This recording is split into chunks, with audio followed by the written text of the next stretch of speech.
história dos dogmas, como é que tudo foi... Os pressupostos dos dogmas. Pressupostos, entende? Séculos e séculos.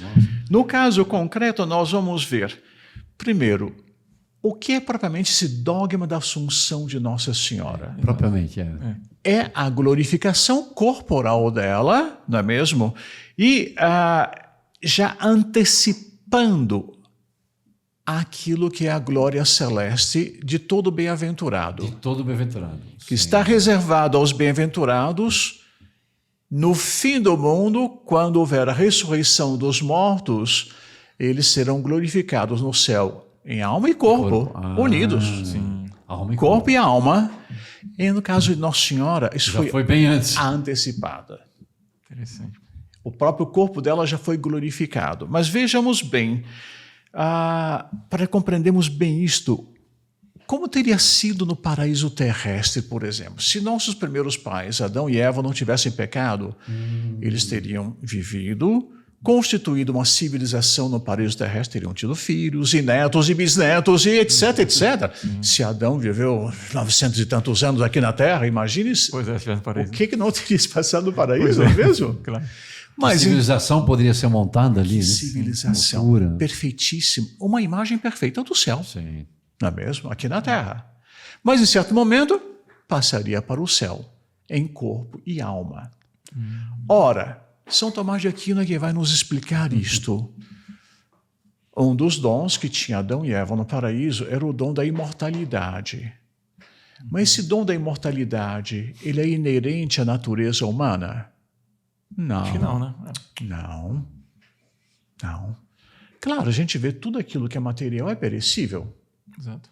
O ferro enferruja, a árvore morre, o nosso cachorrinho lá querido, lá o gatinho, morrem também. É um ciclo, né? Uma hora. É um ciclo. Exatamente. A cor desbota, né? Tudo desbota, tudo que é matéria define. Então, era um dom extraordinário que Deus havia dado, chamado um dom preternatural, ou seja, mais próprio à natureza superior, que é a natureza angélica de não morrer. A alma não morre, mas o corpo sim. Acontece que, com o pecado, como castigo, veio a morte.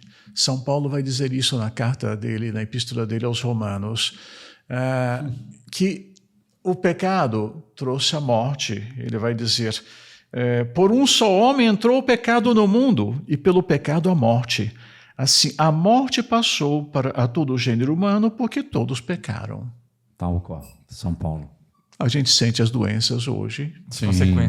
Consequência. E como se sentem hoje em dia? Muito. Quantas Quem vezes, nunca sentiu, né, padre? Quem nunca sentiu essa consequência? Mas a gente vê que o plano original de Deus não era... Deus havia dado muito mais ainda ao homem, estava muito acima de sua natureza, como preparação para a glória que Deus tinha e tem reservado para o homem no céu. Glória é o que nos aguarda lá. No céu. Felicidade é o que nos aguarda lá. Bem, entra então o problema com Nossa Senhora. Mas Nossa Senhora, nós já vimos há pouco que ela não teve pecado original, foi concebida sem pecado original. Então, de um lado, ela é filha de Adão. Enquanto filha de Adão, todos os filhos de Adão e Eva estamos sujeitos à morte. Ela estaria sujeita. De outro lado, ela não teve a culpa que levou à morte. Então, ela não deveria morrer. Como é que é isto? Interessante. Aí os teólogos vão se dividir. Vamos falar. Aí vira polêmica agora. Como sempre, né? Pois essa é a pergunta que sempre fazem. Morreu ou não morreu? Esse é o ponto. Aí está. Ela morreu ou não, né? Uns vão dizer, não morreu. Outros vão dizer, morreu. É interessante ver como é que o Papa... Daqui a pouquinho a gente explica um pouquinho esse ponto. Sim. Vamos saltar, vamos um pouquinho mais na frente. Já entrar no documento que proclama o dogma da assunção dela. Sim. A discussão era tal que o Papa Pio XII não vai entrar na discussão morreu ou não morreu. E vai encontrar uma fórmula muito inteligente, muito sutil. Mas eu acho que para a igreja ter inspirado ao Papa com esse dogma aí, deve ter havido já muita coisa. Houve. Exato. Houve sim. certo. Veja, ele foi Como nós vimos da primeira parte. Exatamente. Né? O dogma. Ele mandou que escrevesse antes os especialistas, os teólogos, que fizesse todo um estudo do que sempre houve de afirmação na igreja a respeito da assunção dela. Um estudo que houve. Uns 4 anos antes, porque ele proclamou em 50, foi em 1946, ele escreveu uma carta baseada no estudo desse teólogo, na história. Da história. De toda essa doutrina na igreja, a doutrina da Assunção de Nossa Senhora em corpo e alma. Ele escreveu uma carta chamada Dei Ipare Virginis. Dei Ipare quer dizer a mãe de Deus, aquela que gerou Deus, que deu a luz a Deus. Então, a virgem que deu a luz a Deus, a mãe de Deus, em outros termos. Dando todo o histórico. E ele vai tomar essa carta, vai mandar para todos os bispos do mundo inteiro. Nossa. E vai consultá-los. Em 1946. 46. Vai consultá-los. É o caso ou não de proclamarmos o dogma da Assunção de Nossa Senhora. Vós vedes no vosso povo fiel a ação do Espírito Santo com respeito à crença nessa doutrina da igreja, vós vedes a prática disto, vós vedes, tendes alguma objeção a que seja proclamado esse dogma? Há alguma coisa que na revelação se oporia a esse dogma? Muito impressionante. Como é interessante conhecer isso. Vejam, acompanhem, vejam, nós sabemos que houve o dogma, mas olha tudo o que houve antes para poder nós contemplarmos essa verdade que a igreja proclamou. Né? Interessante isso também, porque o Papa, digamos, teria toda a autoridade para decretar a coisa. Não, e por as condições que o padre falou? Exatamente. Mas vê que é interessante que ele quis perguntar para todos os bispos do mundo. Do mundo, né? Do mundo. E para sentir o quê? Esta unidade da igreja, que o Espírito Santo vai falar por meio dessa unidade da igreja. Se houvesse uma divisão muito forte, oposições... Não, aqui não está o Espírito Santo. Alguma coisa... Há um outro Espírito atuando aqui, mas não é o Espírito Santo, não é mesmo? Nesta unidade de pensamento, de fé...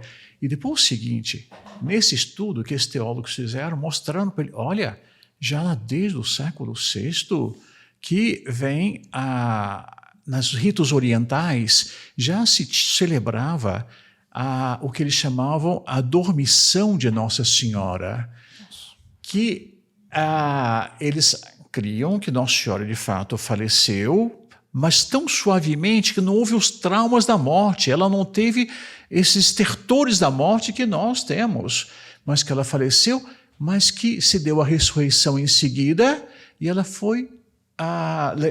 ela subiu aos céus, foi assunta ao céu, e curioso, desde aquela época, a festa, já nos ritos orientais, se celebrava no dia 15 de agosto. 15 de agosto? Desde o século VI. Desde o século Século VI, já.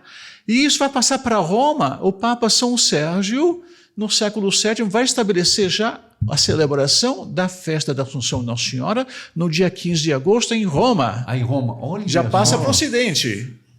Depois vai para a Inglaterra, vai para a França e vai penetrando como uma mancha de azeite por todas as partes. Ou seja, é o Espírito Santo, como vimos há pouco, agindo, né? Que agindo, e aí o senso dos fiéis, mas acolhendo a ação do Espírito Santo.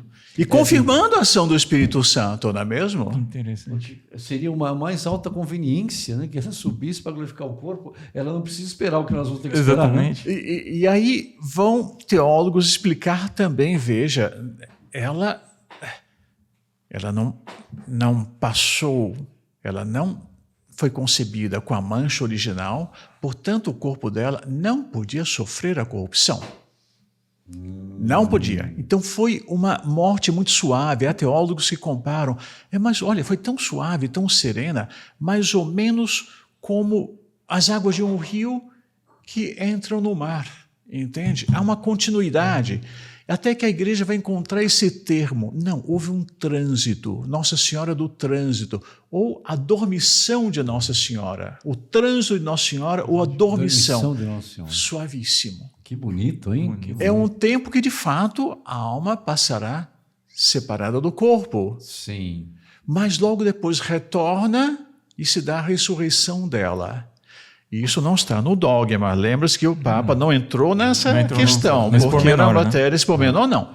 O que ele definiu foi ele vai usar um termo muito bonito. Deixa eu pegar aqui, que é muito interessante. Aqui, terminado, acho que está no anterior. Eu me esqueci. Pio 11. Está aqui. Está aqui. Terminado o curso de sua vida terrestre, foi assunto aos céus. Ele não definiu, morreu ou não morreu. Eu não entro na questão. O que eu defino é, terminado o curso, subiu aos céus, em corpo e alma. Muito bonito. E houve a glorificação dela nos céus, em corpo e alma. Corpo e alma. Bem, aí nós vamos ver o seguinte. Ele, então, depois de mandar essa carta, ele vai constar os bispos. 1.191 bispos respondem. 1.191 bispos. Naquela época, isso aqui é 1940 e tantos. 46 até 50, nesse período. Nossa. Desses, só 16 que foram levantar objeções à proclamação do dogma. Só 16. Ou seja, a grandíssima maioria, a unanimidade, podemos dizer, da igreja. A grande unanimidade, não. E não para aí, padre. Nossa, que porque sabe que o povo também começou, o povo fiel, começou a recolher assinaturas, um abaixo-assinado, e por todas as partes, e foram milhares e milhões de assinaturas mandadas para, centenas de milhares e milhões de assinaturas mandadas para ele, pedindo a proclamação do dogma. Que coisa impressionante. Puxa, conhecia isso, irmão? Não, isso eu não conhecia. Eu já tinha lido sobre o dogma. Esses detalhes não tinha. Mas é riquíssimo. Veja como é que é bonito isso. Ou seja, é o Espírito Santo que fala por meio da consulta do Papa e que vai falar também pelo povo, mas é uma unanimidade, como o senhor dizia. Grande unanimidade, quer dizer, que vai aclamar a Nossa Senhora e que vai o quê? Vai confirmar, consolidar uma prática de séculos, que vem do século VI até o século XX. Que já era inspirada, certamente liturgias próprias. Né? Liturgias, sim. Começou no Oriente, depois foi para Roma, São Sérgio. Sim. Devia ter coisas próprias, quer dizer, já ia o Espírito Santo trabalhando a alma das pessoas, a liturgia, e a teologia depois vai vir para explicar, né? Há séculos. Não é uma coisa do momento do Papa ali, né? Não. Séculos. Era prática. Impressionante. A praxis na igreja era cultuar a Assunção de Nossa Senhora em corpo e alma.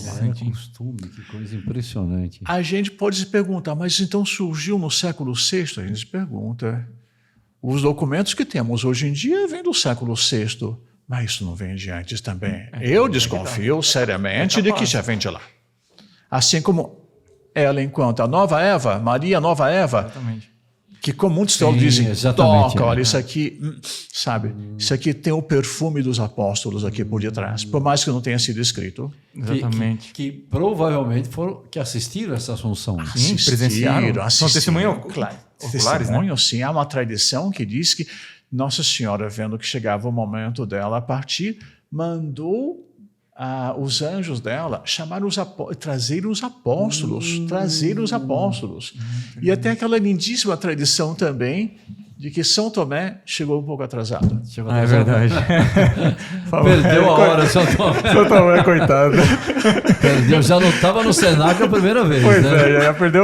Mas vejam o que comete São Tomás aqui no espírito dele, o bonito.